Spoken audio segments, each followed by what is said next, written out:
All right, let's talk about me being racist for saying Lamar Jackson is a running back, Mahomes sharing an epic clip of him connecting with Skyy Moore, lots of arrests happening in the AFC West, a potential free agent move for the D-line, and much freaking more. But first, how about those?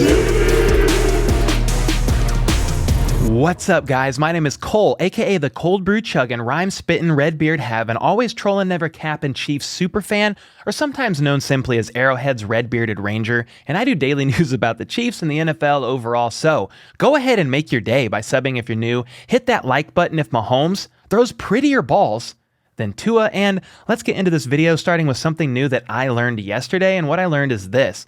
Calling Lamar Jackson a running back is a term that ruffles the feathers of the sensitive and is even a term that can cause someone to infer that I'm racist because I will call a black quarterback like Lamar Jackson a running back, but not a white quarterback like Josh Allen. Wow. Well, let's pull up the stats for a moment. Lamar averages 2,491 yards per season in the air and 918 yards per season on the ground. Meanwhile, Josh Allen averages 3,529 yards per season in the air and 581 yards per season on the ground. So Josh Allen literally throws for 1,000 yards more and runs half the yards that Lamar Jackson runs in a season on average. And that is why I do not call Josh Allen a running back, you little weirdos. I look at stats. It's simple. Y'all should try it sometime. And I think my dry humor rubs people the wrong way. In fact, I know it does because it's intentional at times, but I honestly don't mind Lamar Jackson. I think he's a good quarterback, but without those little legs, he's mid at best. And even with those legs, is not someone teams fear more than Mahomes, especially in the postseason. It's that simple, and that is that. Moving on to another QB who ranks 62nd all-time in NFL QB earnings, yet only has started 5 games total in his 13-year career, and was also a backup QB for the Chiefs for 3 seasons. And that man is Chase Daniel. This man is about to surpass $41 million in earnings this year to sit on the bench for the Chargers and watch Justin Herbert slang that thing all over the field. So while many of you probably think I'm about to roast this man, you're wrong. I'm here to praise this man for making a boatload of cash to sit and watch games in a very similar fashion to the way that I do. It's not an easy task, and for that, I tip my hat to you, good sir. I tip my hat to one legend to another. All right, let's look at some player news via their little social media channels for a wee bit. It appears that CEH is somewhere crazy nice as well. And I guess I missed the memo here and should have gone somewhere nicer than to the plaza with my wife last weekend, but I need to save up a few 100,000 more gold coins in order to go somewhere like these guys are going. Cornell Powell shares some nice dessert with us, then a pic of him and his new bride chilling in the dark. Skyy Moore is out here training with some kids, trying to help them out a bit in life.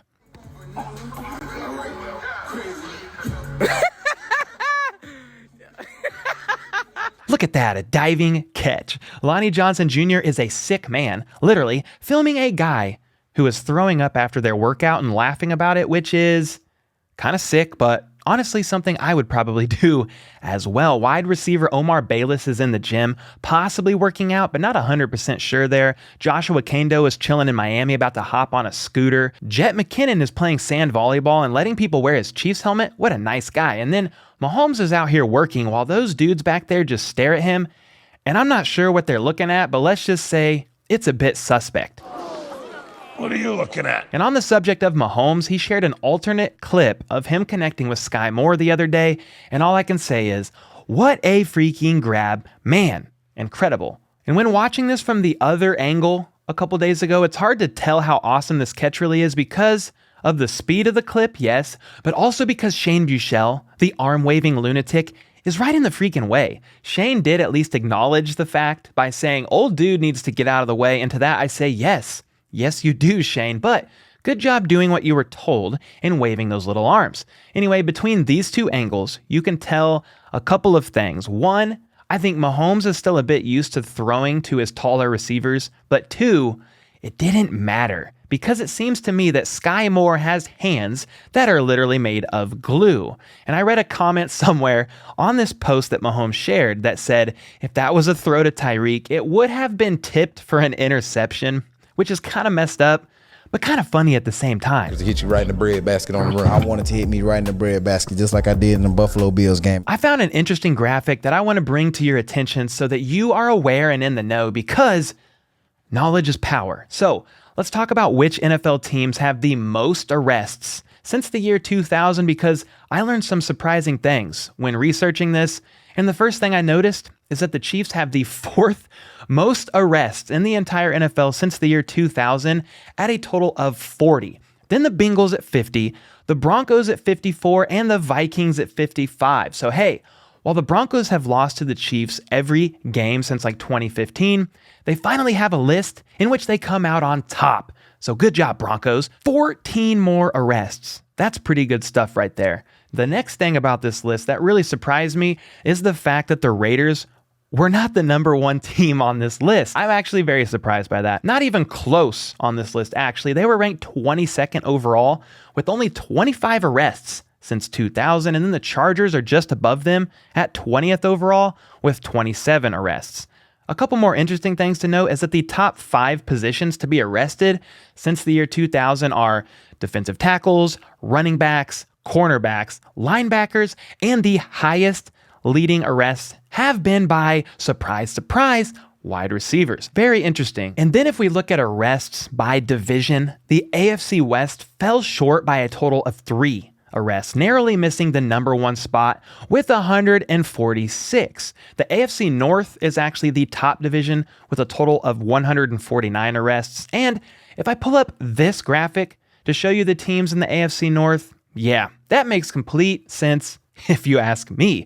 And on the subject of arrests, Frank Clark's court date for Uzi wielding in public keeps getting pushed back, and who knows when the preliminary hearing will ever happen. And then the cornerback that the Chiefs re-signed recently, Chris Lammons, will have his hearing on August 1st for the assault that he allegedly took part in at a nightclub the night before the Pro Bowl. Apparently, there is video evidence implicating both Lammons and running back Alvin Kamara, and via the NFL's personal conduct policy, first-time violations that involve felony assault or battery will receive a minimum 6-game suspension.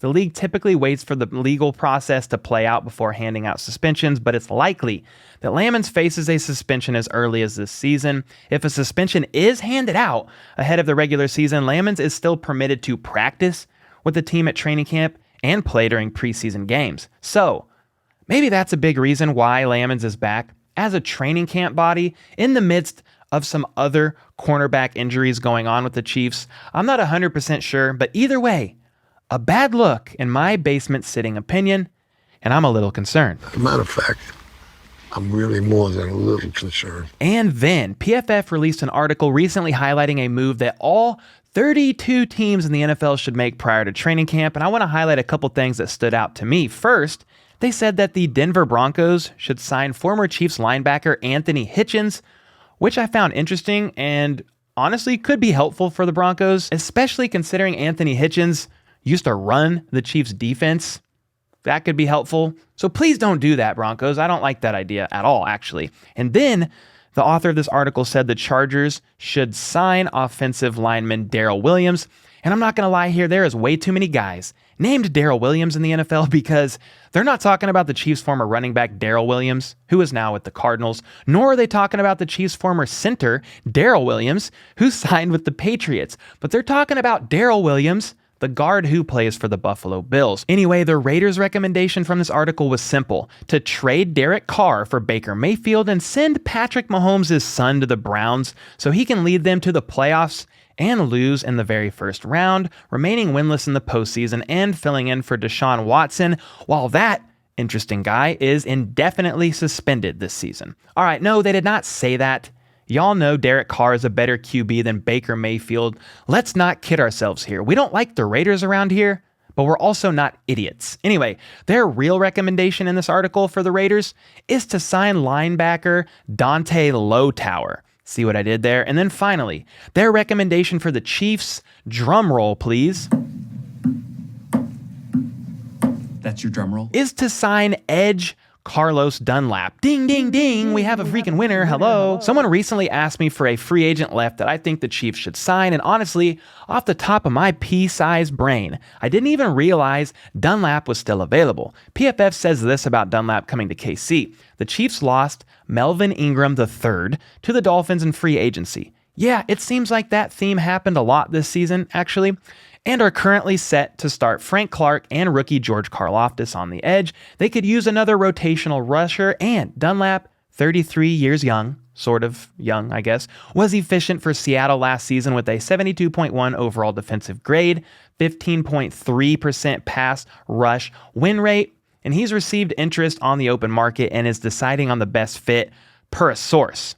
Okay, now some of you may be thinking, why Dunlap? Well, I've talked about this before and actually was a big fan of this maybe a month ago or so when I talked about this, but here's a refresher. Dunlap spent the first 10 years of his career with the Bengals before being traded to Seattle midway through the 2020 season, and it looks like he only started 2 games for the Hawks in 2021, but still led the team in sacks with 8.5 and then also racked up 35 tackles and 8 T4Ls, aka tackles for losses. And despite leading the team in sacks, Seattle cut Dunlap at the conclusion of this season, and the best reason I could find as to why they would cut their sack leader and not want him back isn't because of character issues or anything like that, but because Pete Carroll has said the Seahawks want pass rushing outside linebackers to plan on the edge as their evolving defense continues to transition to more of a 3-4 structure up front, and Dunlap is more of a traditional 4-3 defensive end, which is good news for KC. Hello.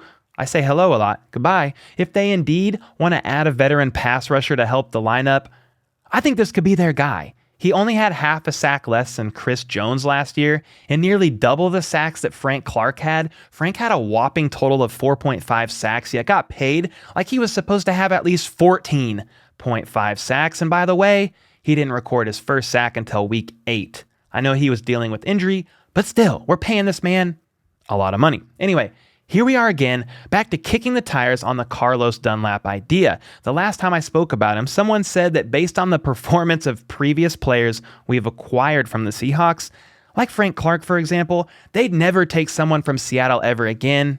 But the guy only played there for a year and a half after playing in Cincinnati for 10. So that argument does not hold up for me personally, but I want to be clear here. I'm not saying Dunlap is going to come in here and completely change the D-line, but he'd be a good veteran rotational piece to be used somewhat similarly to how Melvin Ingram III was used last season, and we all know the value Melvin brought to the line upon his arrival last season. So, what do you guys think about this? Carlos Dunlap for the dub, if the Chiefs can get him for a decent price on a 1-year deal, or do the Chiefs stand their ground and wait for training camp and preseason to see what cuts happen and then make their move from there?